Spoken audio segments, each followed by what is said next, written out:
گھڑی کی طرف نہ دیکھیں، وہی کریں جو گھڑی کرتی ہے۔ اپنی زندگی میں گھڑی کی طرح آگے بڑھتے رہیے تو ایک دن ضرور کامیاب انسان بن جائیں گے۔ چھوٹے سے گاؤں دھرم پور میں، جو ہندوستان کے سرسبز پہاڑوں کے بیچ بسا ہوا تھا، ایک لڑکا رہتا تھا جس کا نام روہن تھا۔ وہ 16 سال کا ایک ذہین لڑکا تھا جس کے بڑے بڑے خواب تھے۔ اپنے گاؤں کے زیادہ تر لڑکوں کے برعکس روہن کھیتوں میں کام کرنے یا چھوٹی سی دکان چلانے کی بجائے کچھ اور کرنا چاہتا تھا۔ وہ ایک سافٹ ویئر انجینئر بننا چاہتا تھا اور ایک بڑی ٹیکنالوجی کمپنی میں کام کرنا چاہتا تھا۔ لیکن ایک دیہی گاؤں میں متوسط خاندان سے تعلق رکھنے والے لڑکے کے لیے یہ خواب بہت مشکل تھا۔ روہن کے والد مسٹر شرما ایک محنتی کسان تھے۔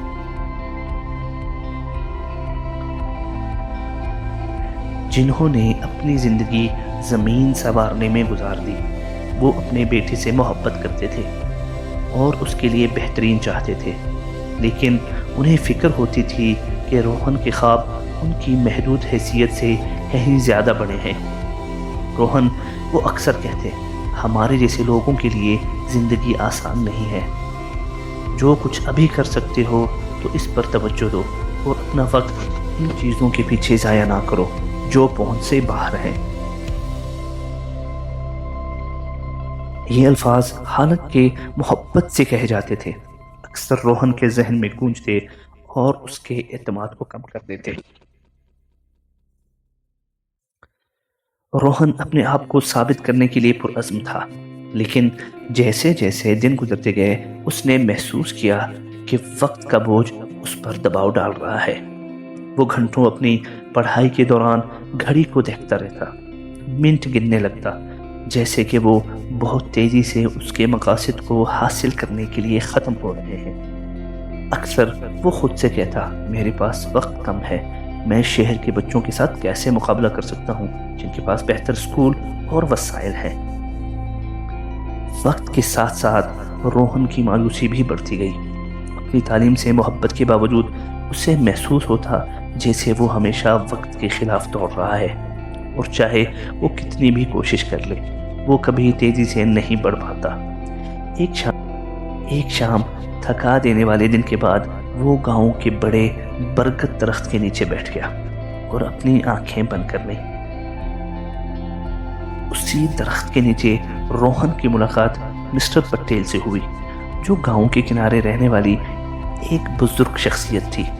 مسٹر پٹیل کبھی شہر میں استاد تھے، لیکن انہوں نے پرسکون زندگی گزارنے کے لیے دیہات کا رخ کیا تھا۔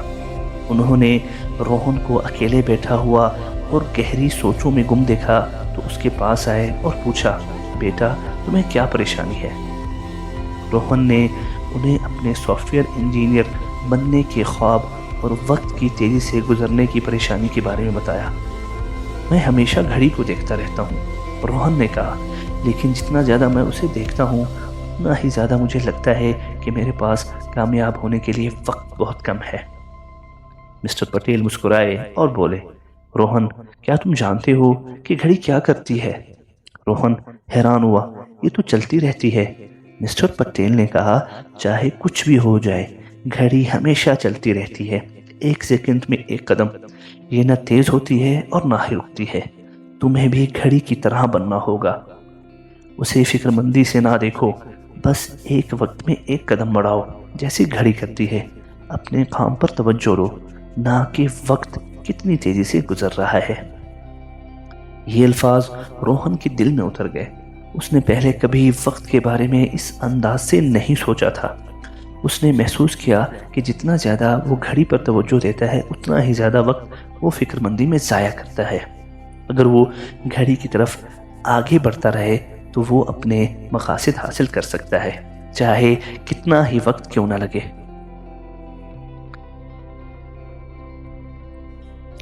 اس دن کے بعد روہن نے اپنا طریقہ بدل لیا۔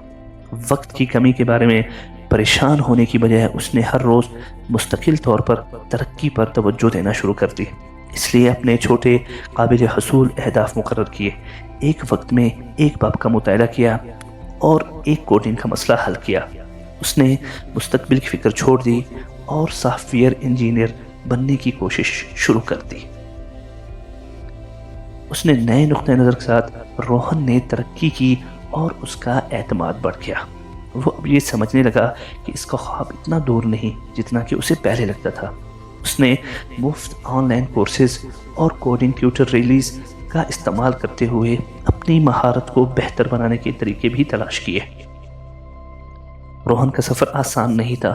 کئی دن ایسے بھی تھے جب وہ تھک جاتا اور دوبارہ خود پر شک کرتا کہ اس کا انٹرنیٹ کنیکشن اکثر سست ہوتا تھا، اور کئی بار اسے اپنے والد کے ساتھ کھیتوں میں بھی کام کرنا پڑتا، جس کی وجہ سے اس کی پڑھائی کا وقت کم ہو جاتا۔ لیکن جب بھی اسے ہار ماننے کا خیال آتا، وہ یاد کرتا کہ گھڑی کبھی نہیں رکتی اور نہ ہی اسے رکنا چاہیے۔ ایک دن روہن نے ایک قومی کوڈنگ مقابلے کا اشتہار آن لائن دیکھا۔ جیتنے والے کو ایک مشہور انجینئرنگ کالج میں اسکالرشپ ملنی تھی اور وہ خوش تھا۔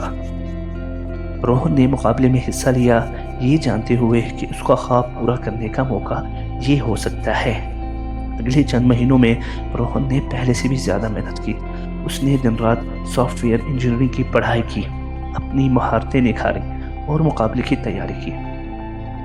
ایسے لمحات آئے جب اسے شک ہوا آیا کہ وہ ان طلباء سے مقابلہ کر پائے گا جن کے پاس بہتر وسائل ہیں، لیکن اس نے ان خیالات کو ایک طرف کر کے آگے بڑھتے رہنے کا فیصلہ کیا۔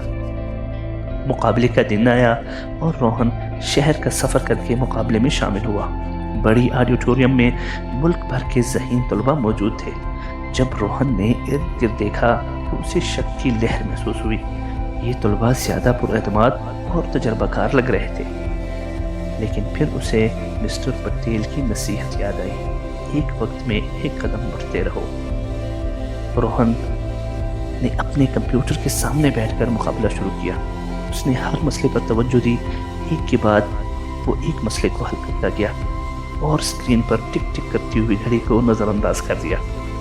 جب مقابلے کے آخری لمحات قریب آئے تو اس نے اپنا کام مکمل کر لیا اور سکون کی ایک گہری سانس لی۔ ہفتے بعد مقابلے کے نتائج کا اعلان ہوا اور روہن کو سر فہرست پوزیشن پر پایا گیا۔ وہ حیران اور خوش تھا۔ اس کی محنت، وقت کے بوجھ کے بغیر مسلسل آگے بڑھنے کا عزم اور مسٹر پٹیل کی نصیحت نے اسے اپنے خواب کے قریب لا دیا تھا۔ وہ اسکالرشپ جیت کر اپنی تعلیم جاری رکھنے کے قابل ہو گیا تھا اور بالآخر اپنے خواب کی تعبیر پانے میں کامیاب ہوا۔ روہن کی یہ کہانی ہمیں یہ سبق سکھاتی ہے کہ وقت کی طرف دیکھ کر فکر مند ہونے کی بجائے اس کے بہاؤ کے ساتھ آگے بڑھتے رہنا چاہیے۔ جیسے گھڑی آگے بڑھتی ہے، ہمیں بھی اپنی مقاصد کی طرف مستقل قدم بڑھاتے رہنا چاہیے، چاہے راستہ کتنا ہی مشکل کیوں نہ ہو۔